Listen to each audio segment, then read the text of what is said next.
Wealth is like genius, bestowed not for personal gratification, but for the benefit of those who lack it. What have you done for your fellow men? The very book you wrote and launched upon the tide of bribery and corruption was published with the intention to secure applause for yourself, not to give help or comfort to others. Your marriage was prompted by lust and ambition, and in the fair sensuality you wedded, you got your deserts. No love was in union. It was sanctified by the blessings of fashion, not the blessings of God.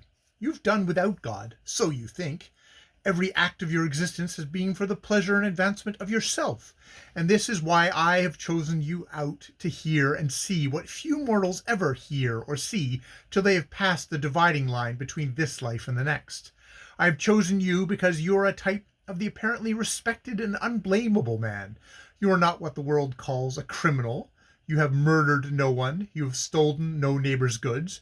Your unchastities and adulteries are those of every fashionable vice-monger, and your blasphemies against the divine are no worse than those of the most approved modern magazine contributors. You are guilty, nevertheless, of the chief crime of the age, sensual egotism, the blackest sin known to either angels or devils, because hopeless. The murderer may repent and save 100 lives to make up for the one he snatched. The thief may atone with honest labor. The adulterer may scourge his flesh and do grim penance for late pardon. The blasphemer may retrieve his blasphemies.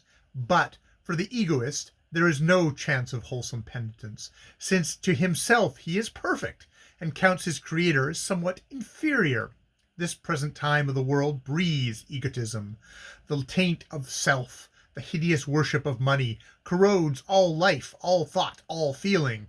For vulgar cash, the fairest and noblest scenes of nature are wantonly destroyed without public protests. The earth, created in beauty, is made hideous. Parents and children, wives and husbands, are ready to slay each other for a little gold. Heaven is barred out. God is denied, and destruction darkens over this planet, known to all angels as the sorrowful star. Be no longer blind, millionaire whose millions have ministered to self without relieving sorrow. When the world is totally corrupt, when self is dominant, when cunning supersedes honesty, when gold is man's chief ambition, when purity is condemned, when poets teach lewdness and scientists blasphemy, when love is mocked and God forgotten, the end is near. I take my part in that end, for the souls of mankind are not done with when they leave their fleshy tenements. When this planet is destroyed as a bubble broken in the air, the souls of men and women live on, as the souls of women you loved lives on, as the soul of the mother who bore her lives on. I, as all my worshippers, live on through a myriad worlds, a myriad phases, till they learn to shape their destinies for heaven. And I, with them, live on, in many shapes, in many ways. When they return to God cleansed and perfect, so shall I return, but not till then. He paused again, and I heard a faint sighing sound everywhere, as of wailing voices, and the name Arimenes was breathed suddenly upon the silence. I started up, listening, every nerve strained. Arimenes? Or Romanes? I gazed fearfully at him. Always beautiful, his countenance was now sublime, and his eyes shone with a lustrous flame. You thought me friend, he said. You should have known me foe. For everyone who flatters a man for his virtues, or humors him in his vices, is the man's worst enemy, whether demon or angel. But you judged me a fitting comrade. Hence I was bound to serve you, and I and my followers with me. You had no perception to realize this, you, supreme scorner of the supernatural. Little did you think of the terrifying agencies that worked the wonder of your betrothal feast at Willowsmere. Little did you dream that fiends prepared the costly banquet and poured out the luscious wine. At this, a smothered groan of horror escaped me. I looked wildly around, longing to find some deep grave of oblivious rest wherein to fall. Aye, he continued, the festival was fitted to the time of the world today, society gorging itself blind and senseless and attended by a retinue from hell. My servants looked like men, for truly there is little difference twixt man and devil. 'Twas a brave gathering. England has never seen so strange a one in all her annals. The sighing, wailing cries increased in loudness. My limbs shook under me, and all power of thought was paralyzed in my brain. He bent his piercing looks upon me with a new expression of infinite wonder, pity, and disdain. "What a grotesque creation you men have made of me," he said, "as grotesque as your conception of God. With what trifling human attributes you have endowed me. Know you not that the changeless, ever changing essences of immortal life can take a million shapes and yet remain unalterably the same? Were I as hideous as your churches figures me, could the eternal beauty with which all angels are endowed ever change to such loathsomeness as haunts mankind's distorted imaginations, perchance it well would be. For none would make of me their comrade, and none would cherish me as friend. As fits each separate human nature, so seems my image. For thus is my fate and punishment commanded. Yet even in this mask of man I wear, men own me their superior. Think you not that when the supreme Spirit of God wore the same mask on earth, men did not know him for their master?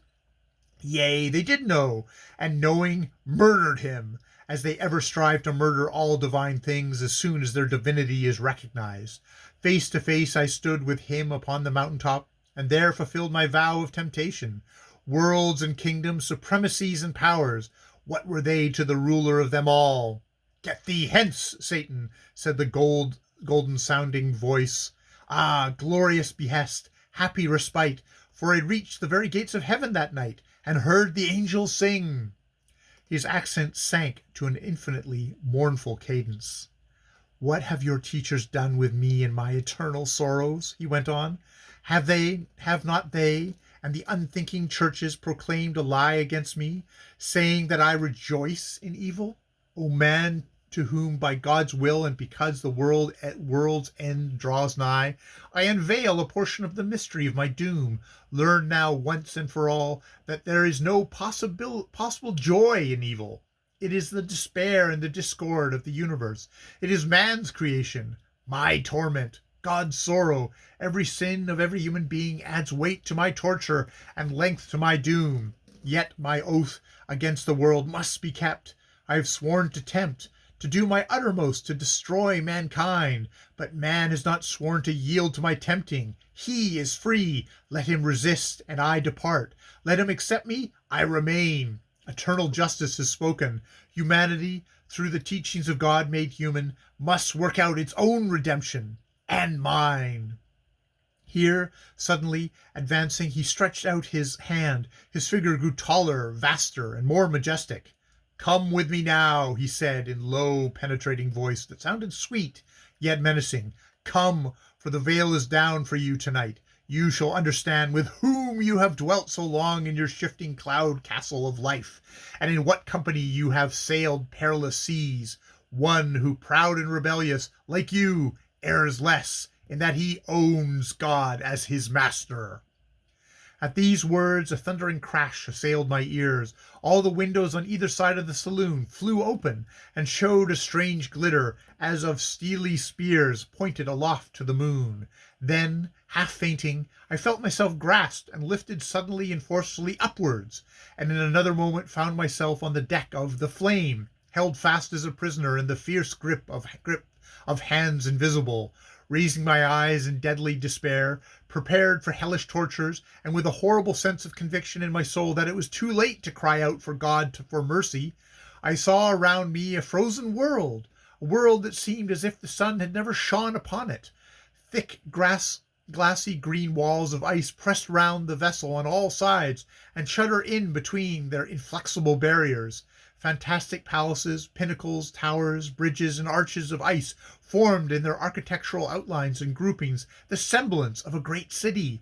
Over all the coldly glistening peaks the round moon, emerald pale, looked down, and, standing opposite to me against the mast, I beheld, not Lucio, but an angel. End of chapter 40 of The Srrws of Satan.